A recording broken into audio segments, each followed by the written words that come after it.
கிட்டத்தட்ட விஸ்வரூபம்ல இருக்கக்கூடிய கான்செப்ட் என்னவோ அதே மைல்டு கான்செப்ட் தான் இங்க இருக்கக்கூடிய ஒரு நிகழ்வு. ஆனா இது ஒருத்தருடைய வாழ்க்கை வரலாறு பற்றின ஒரு படம் அப்படின்னு நம்ம எடுத்துக்கலாம். இந்த மாதிரி முகுந்த் வரதராஜன் அப்படிங்கிற ஒரு ஆர்மி ஆஃபீஸரை பத்தின ஒரு லைஃப் ஸ்டோரி. அதுதான் சிவகார்த்திகேயன் வந்து பிரதிபலிக்கிறார். இப்போ அந்த முகுந்த் வரதராஜன் அப்படிங்கிறது தீவிரவாதத்தால வீழ்ந்துட்டாரு அப்படிங்கிறது தான் ஒரு அவருடைய வாழ்க்கை ஸ்டோரியில நம்ம பார்க்கக்கூடியது. அதை இந்த படத்துல வந்து ஒரு மைய கருத்தா வச்சிருக்காங்க. இந்த படம் எதை பற்றி நகருது அப்படின்னா இந்தியன் ஆர்மி பிளஸ் டெரரிசம் இதை பத்தி தான் நகருது.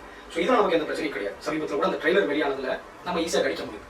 இப்போ நம்ம என்ன கேட்கறோம் அப்படின்னா டெரரிசம் அப்படின்னா ஒரு குறிப்பிட்ட சமூகத்தை தான் டார்கெட் பண்ணுதா இந்த தீவிரவாதம் அப்படிங்கிறது? ஏன்னா பல படங்களை நம்ம பார்த்து வந்தது தீவிரவாதம்னாலே ஒரு குறிப்பிட்ட சமூகம் தான் அப்படின்னு நம்ம எடுத்துக்கலாம். அதுக்கு பல உதாரணங்கள் இருக்கு. அர்ஜுன் அவர்கள் எடுத்த படங்களா இருக்கலாம் முந்தைய படங்கள், விஜயகாந்த் அவர்கள் எடுத்த படங்களா இருக்கலாம் முந்தைய படங்கள், விஜய் அவர்கள் நடிச்ச பீஸ்ட் போன்ற படங்கள், துப்பாக்கி போன்ற படங்களா இருக்கலாம். அதன் பிறகு நான் சொன்ன மாதிரி கமல் அவர்கள் விஸ்வரூபம் பார்ட் 1 பார்ட் 2 சொல்லிட்டே போகலாம். அதன் பிறகு இப்போ அவர் இந்த படத்தை வந்து தயாரிக்கிறாரு. ஸோ இது ஒரு மைய கருத்தா உள்ளடக்கியது. அவருக்கு இந்த விஷயம் தெரியாமல் இருக்காது.